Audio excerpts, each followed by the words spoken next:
Hey guys, welcome to my new YouTube video.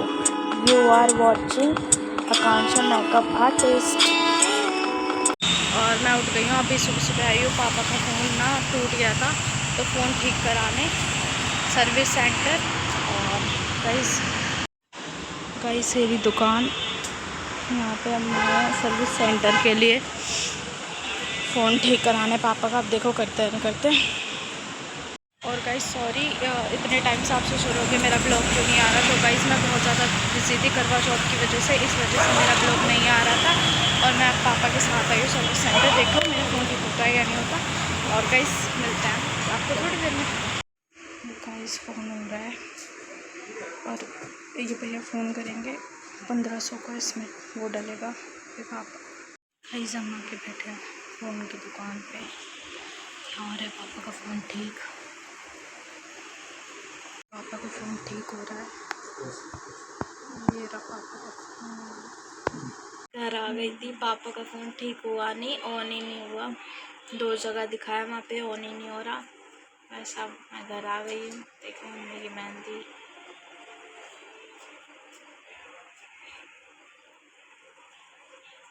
इस mummy ने भाभी को ये दिया है और ये भाभी चुटकी बदल रही है। गाइस मुझे आपको एक सरप्राइज़ देना है, बताऊँ? ये देखो मेरी डायमंड की रिंग, मैंने अपने लिए डायमंड की रिंग बनवाई है। कमेंट में बताना कैसी लग रही है। चलो गाइस अब आपको मिलता है थोड़ी देर में। गाइस यहाँ आगे करवा चौथ की कहानी पढ़ी जा रही है, अभी पढ़ी जाएगी। ये मेरी भाभी है, इनका मेकअप मैंने कराया। देखो कितनी ब्यूटीफुल लग रही है। गाइस ये देखो, गाइस ये भाभी है मेरी, सो ब्यूटीफुल। और गाइस कमेंट करके ज़रूर बताना मेकअप मैंने कराया है। गाइस यहाँ क्या बन रही है माता जी। गाइस अब एक कहानी पढ़ेंगे माता जी।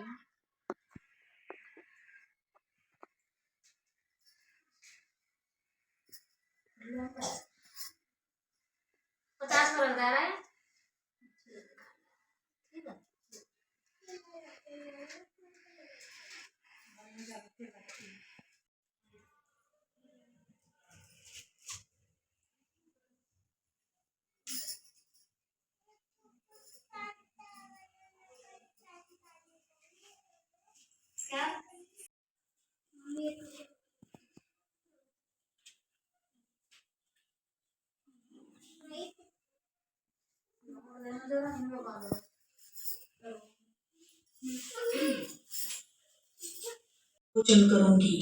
तब भाइयों ने सोचा चांद तो पता नहीं कब उगेगा, तब तक हमारी बहन भूखी रहेगी। तब उन सब ने एक उपाय सोचा और पहाड़ पर जाकर आग जलाई और उसके आगे छलनी लगाकर चांद बना दिया और बोले, बहन बहन चांद उग गया है। तब उसने अपनी भाभियों से कहा कि चांद उग गया है, आओ पूजा करें। तब भाभियां बोली, ननद जी यह चांद तो आपके लिए उगा है। वह बहुत भोली थी और नकली चांद को अर्घ्य देकर भाइयों के साथ खाना खाने बैठ गई। जैसे ही उसने पहला निवाला तोड़ा उसको छींक आ गई, दूसरा निवाला तोड़ा उसमें बाल आ गया और तीसरा निवाला तोड़ने पर उसके ससुराल से बुलावा आ गया कि जिस भी हाल में हो उसी तरह ससुराल पहुंचो। तब साहूकार की पत्नी ने अपनी बेटी को विदा से पहले काला कपड़ा निकला। तब माँ बहुत डर गई। फिर उसने दूसरा बक्सा खोला, उसमें सफेद कपड़ा निकला। तब उसने अपनी बेटी को एक सोने का सिक्का देते हुए कहा कि रास्ते में जो भी मिले उसके पैर छूते हुए जाना और जो तुझे सुहागन होने का आशीर्वाद दे उसे यह सिक्का दे देना और अपनी साड़ी के पल्ले की गांठ बांध लेना। वह पूरा रास्ता ऐसा ही करती रही, जो भी उसे मिलता उसके पैर छूती रही, परंतु किसी ने भी उसे सुहागन होने का आशीर्वाद नहीं दिया। सबने यही कहा, ठंडी हो सीली हो, अपने भाइयों की बहन हो, भाइयों का सुख देखने वाली हो। जब वह ससुराल पहुंची तो घर के बाहर उसकी छोटी ननद खेल रही थी। उसने अपनी ननद के पैर छुए। तब ननद ने कहा, ठंडी हो सीली हो, मैं बहुत खुश हुई और उसने वह सोने का सिक्का अपनी ननद को दे दिया और पल्लू में गांठ बांध ली। जब वह घर के अंदर गई तो उसने देखा कि उसके पति का शव पड़ा है। वह बहुत दुखी हुई और जोर जोर से रोने लगी। जब उसके पति के शव को जलाने के लिए लेकर जाने लगे तो उसने नहीं ले जाने दिया। वह बोली, मैं अपने पति को जलाने नहीं दूंगी। तब गांव वालों ने कहा कि वह गांव में लाश नहीं रहने देंगे, इसलिए उन्होंने गांव के बाहर उसके लिए एक झोपड़ी बनवा दी। फिर वह अपने पति के शव को लेकर उसी झोपड़ी में रहने लगी और अपने पति की सेवा करने लगी। हर रोज उसकी छोटी ननद आकर उसे खाना दे जाती थी। एक दिन उसकी भाभी उससे मिलने आई और उसने कहा, मुझे तो लगता है कि यह चौथ माता का नकली चांद देखकर व्रत खोला था। तब ननद ने अपने पति के प्राण वापस लाने के लिए चौथ माता की पूजा करना शुरू कर दिया और उनसे माफी मांगने लगी। कुछ समय बाद माघ की चौथ आई और उसने व्रत किया। रात को चौथ माता गाजती बाजती हुई वहां पर आ गई और बोली, करवा ले भाइयों की प्यारी, करवा ले दिन में चांद उगाने वाली, करवा ले। तब उसने माता के पैर पकड़ लिए और बोली, हे चौथ माता, मेरा उजड़ा हुआ सुहाग तो आपको ही बनाना पड़ेगा। मेरे पति को जिंदा कर दो, मेरी गलती को क्षमा कर दो, मैं आपसे माफी मांगती हूँ। तब चौथ माता पैर छुड़ाते हुए बोली, 7 भाइयों की प्यारी, दिन में चांद उगाने वाली, ज्यादा भूख की मारी मेरे पैरों को छोड़ दे। जब उसने पैर नहीं छोड़े कि चौथ आएगी तो उसके पैर पकड़ना। कुछ समय बाद वैशाख मास की चौथ आई। तब बहन ने पूरे श्रद्धा भाव से चौथ माता का व्रत किया।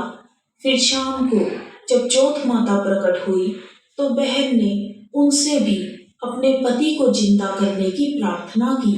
तब माता ने कहा, मैं कुछ नहीं कर सकती, मुझसे बड़ी भादवे की चौथ आएगी, तुम उसके पैर पकड़ना। जब भादवे की चौथ आई तो उसने भी यही कहा कि मैं कुछ नहीं कर सकती, मुझसे बड़ी कार्तिक की करवा चौथ आएगी, वही तेरे पति को जीवन दे सकती है। वह तुझसे बहुत नाराज है, वह तुझसे सुहाग का सामान मांगेगी, तू सब तैयार रखना। लेकिन मैंने तुझे यह सब बताया है, ऐसा मत कहना। अगले दिन जब उसकी ननद खाना लेकर आई तो उसने अपनी ननद को अपनी माँ से कहा, मामा, भाभी ने सुहाग का सामान मंगवाया है। इस पर सास बोली कि उसका तो दिमाग खराब हो गया है, जो मांगती है दे देना। ननद सुहाग का सारा सामान लेकर अपनी भाभी को दे आई। जब कार्तिक मास की करवा चौथ आई तब बहन ने अपने पति के लिए व्रत किया। रात को जब चौथ माता आई तो उसने माता के पैर पकड़ लिए। तब माता ने कहा, 7 भाइयों की लाडली बहन, घनी भूखी, घनी तिसाई, पापिनी, मेरे पैरों को छोड़ दे। तब बहन ने कहा, हे चौथ माता, मुझसे भूल हो गई, मुझे माफ कर दो और मेरे पति को जीवन दे दो, क्योंकि आप ही जगत की माता हो, सबकी इच्छा पूरी करने वाली हो। तब चौथ माता ने कहा, तुम तो अपने भाइयों की लाडली बहन हो, तुम्हें पति से क्या काम। देखकर चौथ माता शांत हो गई और उसे अमर सुहाग का आशीर्वाद देते हुए बोली, ठीक है, जो सामान मैं मांगू वह मुझे लाकर दे। माता ने सुहाग का जो सामान मांगा उसने वह सब लाकर दिया। तब चौथ माता ने कहा, तुझे यह सब किसने बताया है। वह बोली, माँ, मैं तो इस झोपड़ी में अकेली रहती हूँ, मुझे यह सब बताने कौन आएगा।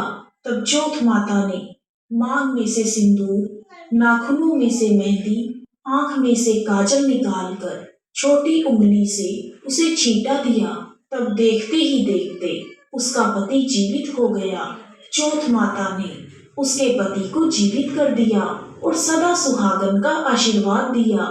जब चौथ माता वहां से जाने लगी तो जाते जाते उन्होंने बहन की झोपड़ी को लात मारी। देखते ही देखते वह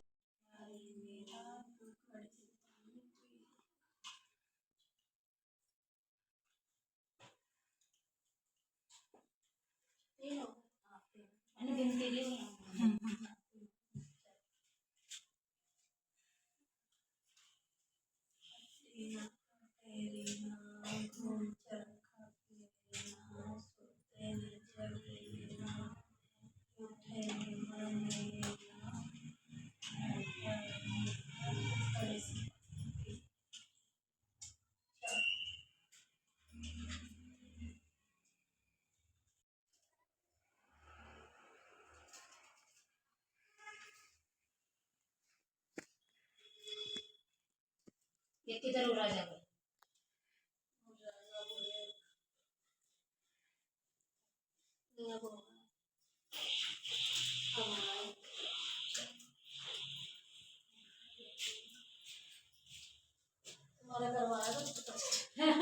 देखा होगा सबने ना, कहानी पढ़ लिया। और गाइस आज मेरा मेकअप का शूट भी है और मैं आपको ज़रूर दिखाऊंगी ब्लॉग में भी। और मेरी छोटी क्लिप भी आएगी, जल्दी जाके देखना और like comment share and subscribe करना। और एंड इंस्टाग्राम पे भी आएगी।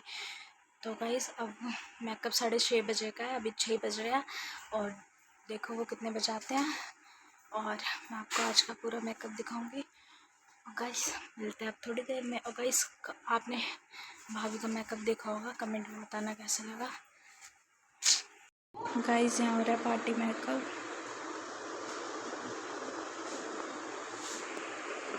और मैं आपको धीरे धीरे दिखाती रहूँगी।